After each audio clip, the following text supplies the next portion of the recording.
Well, good morning, everybody. Welcome to the tranquil side of Florida. This is Real Estate Matters, the voice of real estate for over 12 years in Flagler County in Palm Coast, Florida.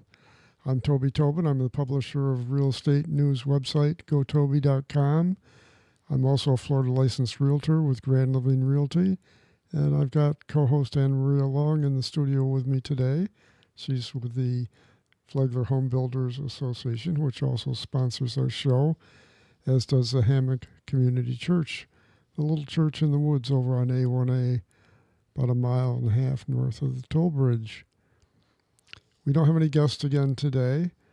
We do not, but we do have a little announcement. Mark, if I could have your assistance, thank you. Toby celebrated a birthday on Monday, and on behalf of Flagler Broadcasting and the Flagler HBA, we have your favorite drink and a card. Well, thank you. Okay, we'll take a quick break. Can you show it in the camera? It's Tito's if you're not. We're going to take a short it's commercial tradition. break Yeah, here. let's go for it. Shots. So happy birthday, Toby. We love you very much. Well, thank you. That was a surprise. Yes, that was a surprise. You know, one of my favorite birthday jokes, it's a card said, it was a birthday card. On the front, it says, a blonde's surprise birthday. And you open it up, and he says to her, "It's your birthday." And she says, "It is?" Well, I think you'll like this card. You can open it on the commercial break because I took time picking out a funny one for you. Good. Well, thank you, and thank the studio too for the vodka. So let's go over some final numbers. We've got, if I can find them here. They're at the end, I think. Oh, okay. The printer printed out backwards. I think, reverse order. Well, Did you put a Uno reverse on the show today? No, I ran out of toner halfway through, and so that's how it got stacked funny. But 329 homes sold. That's a record. Wow. And the total sales volume was also a record. And, of course, you'd never know that by reading social media and listening to the news. The sky is out of the 329 homes, 8 were sold that were below $250,000. Days on market for that category was 25. For the overall category, it was 43. So the bargain hunters move quickly. They do. And the $1 million homes, a staggering 15 were sold. 8 of them were cash. They were on the market less than the overall, also at 38 days on market. There are 1,146 listings versus 1,438 a year ago. Days on market has dropped to 73 from 80 in that category. So that means there are less homes for sale today than there were a year ago. Mm-hmm. Just clarifying for the socials. Yeah. We don't have the huge glut of unsold Got it. homes. Thank you.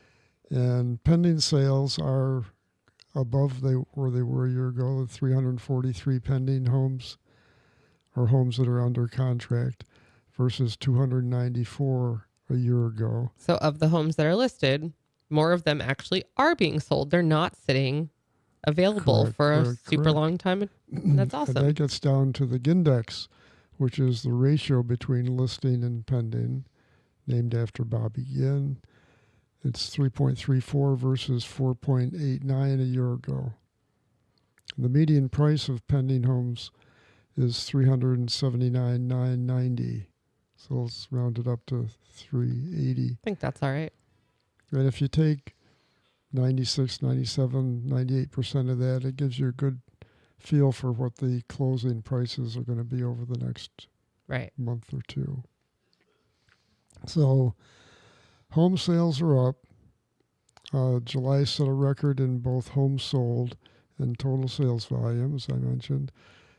Prices are stable, hovering around $365,000 $100,000 since the COVID peak. So that's going back about a year and a half, 2.5 years. Listings are down, pending sales are up, days on market are down, new building permits are down for the second year in a row. Yep. So why are people saying that the market is flooded with unsold inventory? Well, my best guess is perception. So they might drive down their streets, the streets they take to get into their home from their main roads, their arterial roads, and see more signs than they did previously. That does not mean that throughout the city of Palm Coast there are more homes for sale. That just means in their immediate purview there are. Or maybe they just now found the internet and they can look online and see the listed homes. Or it's the first time they've ever looked and they have nothing to compare it to and choose not to educate themselves with, this information that we're providing right now.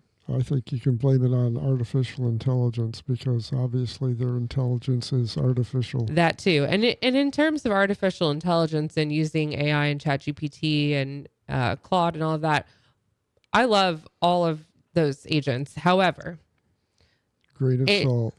Anything that you use, anytime you use AI, the quality of what you get from it is only as good as the prompt that you put into it.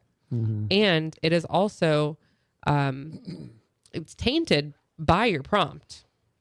So the way that you word something, it will give you information back that way. How many are for sale? It may include homes, townhomes. Yes. Condominiums. Right. You have to be super careful about what you're asking. Even commercial property if you don't. And if you feed it additional information, or you've been having conversations with your AI about how you think that there's too much home building going on or there's too many homes for sale, your AI will take that into consideration when it feeds you back an answer. Your AI wants you to like it, so it will serve you. It's called gratuitous upsucking. So, and then watch for a repeat of the Great Recession. I saw an article recently that was talking about the huge increase in foreclosures now. And I've been keeping foreclosure stats for 20 years here. And I've got graphs that go way up from 15 years ago and then way down, and we're still in the way down side. Yeah, and the NAHB, National Association of Home Builders, our chief economist, Dr. Robert Dietz, who is just absolutely incredible when it comes to data like yourself and to looking at numbers at a national perspective and regional. He just put out an article I included in our government affairs update yesterday. He just put out a little article about about the fact that we were essentially not headed for any type of Great Recession and that things are looking okay right now. Everything looks good. Watching out for Great Recession is just blowing smoke. Yeah, I mean, none of the factors that caused the Great Recession are present in today's economy. But I will say that a lot of builders, especially, and people in the home building industry, and I think across many businesses, did learn a lot from experiencing the Great Recession, and that their business practices have changed. And I think that as consumers, it would be wise to just maybe change our lifestyles a little bit and be a little bit more prudent about saving and things like that. But doesn't mean to expect one all the time, because it's not coming and the sky is not falling. But it gave me pause for thought, because I'm selling my house and I've had to reduce the price once. It hasn't sold yet, and I'll be selling it for less than I paid for it 3 years ago, which I'm not happy about. You're not, but that makes sense. But it's a fact of life. So there are pockets that aren't selling as well. There are segments of the market that aren't selling as well. Yes, the middle. The big middle, from the 250 to really 500 range. days on market is typically, I've been looking closer and segmenting the market and looking at days on market, and the days on market are higher in that category. Yeah. And there are other things too that don't show up in the numbers, but they are reflective of the overall market. And I think the fact that the median prices today are roughly the same as they've been for the last 2.5 years is not a true reflection of the market, because a lot of the builders are giving away incentives today that they weren't giving away. The production builders. The production builders. And I've talked to some realtors over the last couple of weeks, and they're saying that's actually seeping into the existing home market as well, because they're competing with the new builds. Yeah. And the people are getting concessions from the builders, yeah, I mean, so I gave away concessions when I sold my last home. And it's not typical for an existing home seller to buy down an interest rate. Right. But they can pay the closing costs, and they can throw in some furniture and things like that. I gave credit for, I think it was like flooring or something I didn't want to replace. I don't want to go through the trouble. So I was like, you can have the dollars applied, because I don't want to do that. And a lot of the concessions, especially the way the builders package them, are not showing up in the selling price. Right. The fact that they threw in a screen enclosure, or that they brought down the interest rate, or appliances, upgraded cabinets. It doesn't show up in the MLS listing report. It doesn't show up on the deed. And unless Jay Gardner's guys are going inside, actually calling and trying to confirm whether that's a valid price or not, it shows up on the property records as well as being a higher price. So, and these are not small dollars. No, they're in the tens of thousands of dollars per home.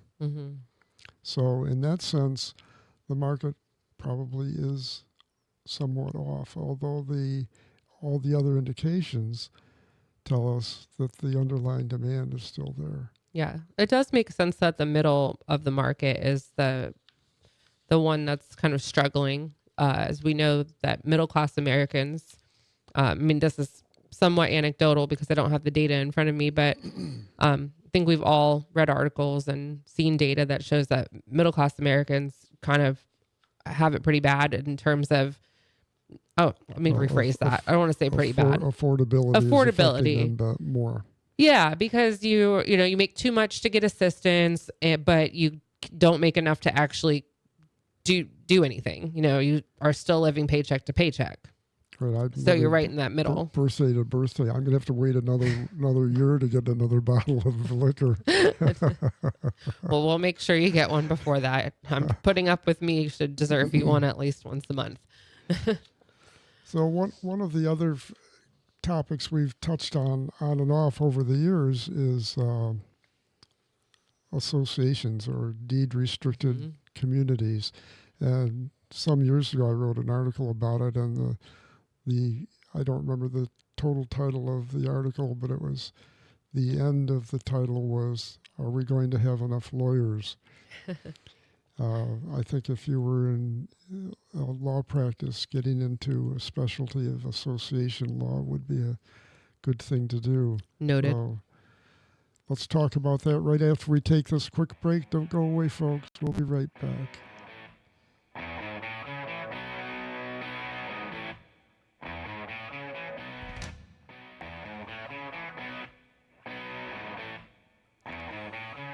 Well, welcome back, everybody. Thanks for staying with us. This is the second half of Real Estate Matters. We just started before the break to talk about deed-restricted communities. That means homeowners associations, condominium associations, co-ops, although we don't really... We've only got one co-op in Flagler County that I know of, and it's one of the mobile home parks. We could see more in the future. Yeah, we could. Anyway, deed-restricted communities, most people think of homeowners associations until I moved south 40 years ago. I'd never heard of a homeowners association. The way builders built things, they just would develop a small, typically a small development. They'd put in a street or two and build a street or two according to city standards, and the city, they would convey the ownership to that street and any other utilities, street lights, sidewalk, to the city, and the city would accept them and then maintain them in perpetuity. Sure. And it was all paid for in your taxes. Right. Now things are changed. Municipalities, especially in the fast-growing states in the South and the West, are not willing to take on that. Yeah, they don't want any more work. So new construction, and also they're more of the larger planned communities. Builders typically don't buy a big lot and put up maybe 3 homes. They buy a lot of land and put up 400 homes. Right. And they have amenities and gates and spine Yeah, they're roads. building a lifestyle. The community itself is a lifestyle for in most cases. But they're a lot more expensive too. And so for many years, Florida has been trending towards more and more deed restricted communities. And what happens is these communities have to form an association which takes over the maintenance and ongoing cost of amenities and the infrastructure, stormwater management system, the roads, sidewalks, streetlights, buried utilities. I mean, the only thing the cities still want is the water and sewer, because that's obviously that's a moneymaker for them. But people would be surprised to find out that approximately 45% of homes in Florida are under an HOA, 45%. And with condominiums, it's much higher. So when you combine condominiums and the HOA, it's more like 55 or 65%. And if you're in the South Florida area, I think you probably understand that. I had a friend in college who was from South Florida, and we each went home with each other one time. And when she came here, and I lived in an infill lot in Palm Coast, the first thing she said as we drove along my street is, everyone has different mailboxes. And I said, yeah. And then I went to her neighborhood. Oh gosh, I can't think of where she was, but it was the Fort Lauderdale area. And nobody had different anything. It was, you got to follow all the rules. So I understood then why she was so confused. And I remember saying to her, well, what did you think they had all the selections in Home Depot for? If other people weren't allowed to have different mailboxes, like just for funsies to look at. And she's like, I never thought about it. Okay.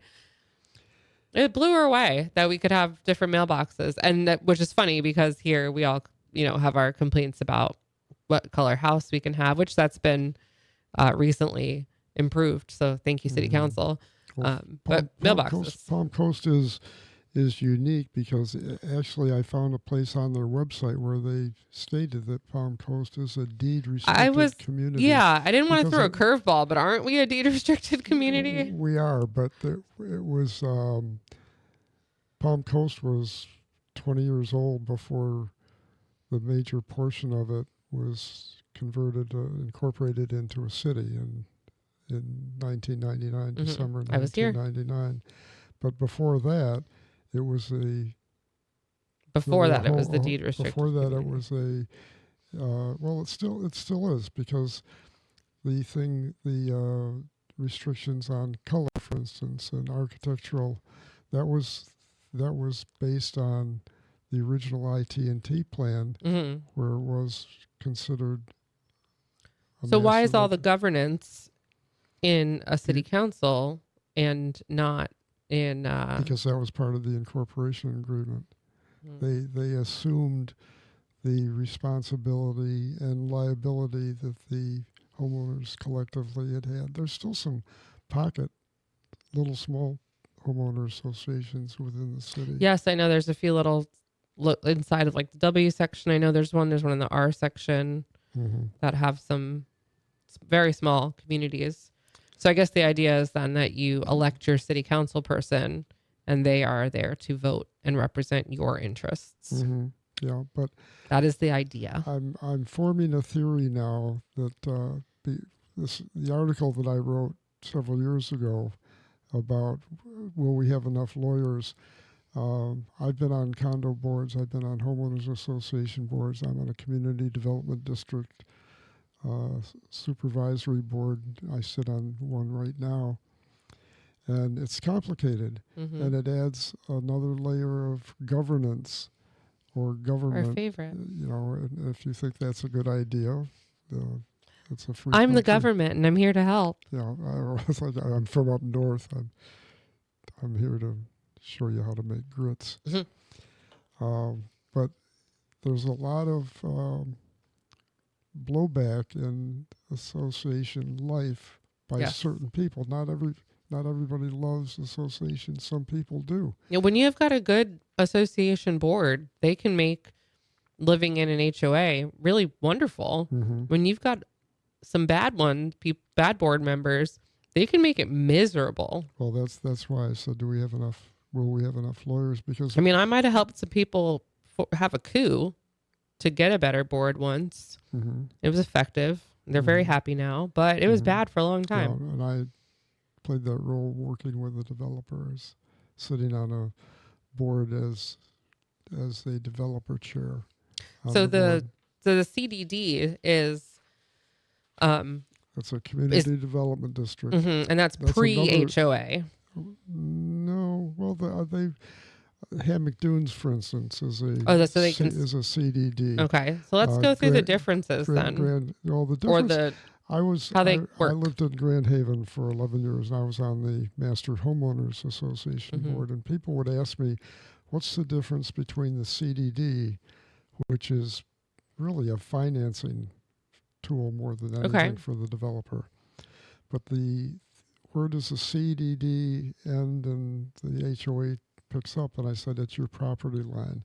If your lot line, the HOA is responsible for the enforcement of the rules, the conditions, and your grass is not cut. Your grass is not cut. Your door's the wrong color. You've got to take that trampoline out of your backyard, things like that.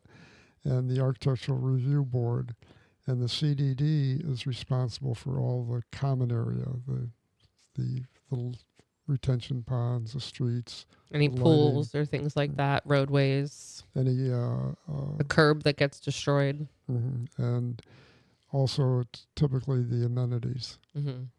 But you're actually throwing, and you pay a different fee to the homeowners association and the CDD.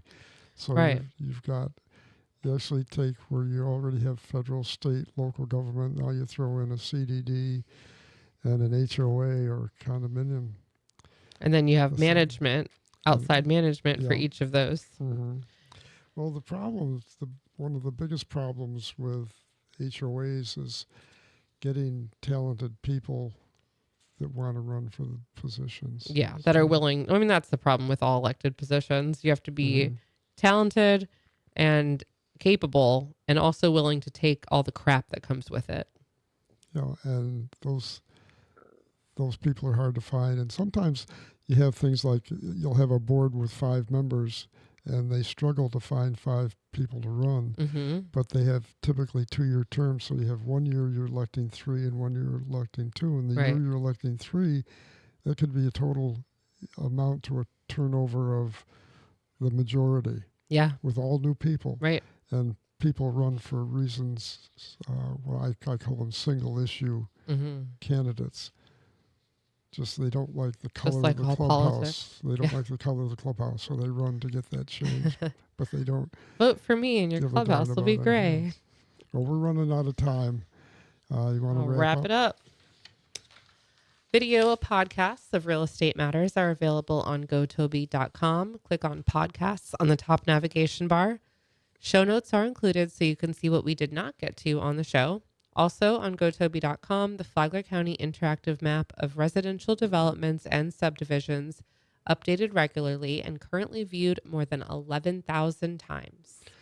And you've just seen that I know quite a bit about associations, and and they can really, if you don't understand them, if you're coming from outside Florida, you probably don't, and you can really make some bad decisions. So let me be your consultant at no additional cost. I'll guide you to based on what you want, what you're looking for, what you can afford, what your budget is, what lifestyle you want. I'll steer you to an appropriate real estate agent and a builder if necessary, but I'll stay alongside as a consultant at no additional cost to you. So think about that if you're thinking of buying or selling in Flagler County. I'm Toby Tobin, and I approve this show. See y'all next week.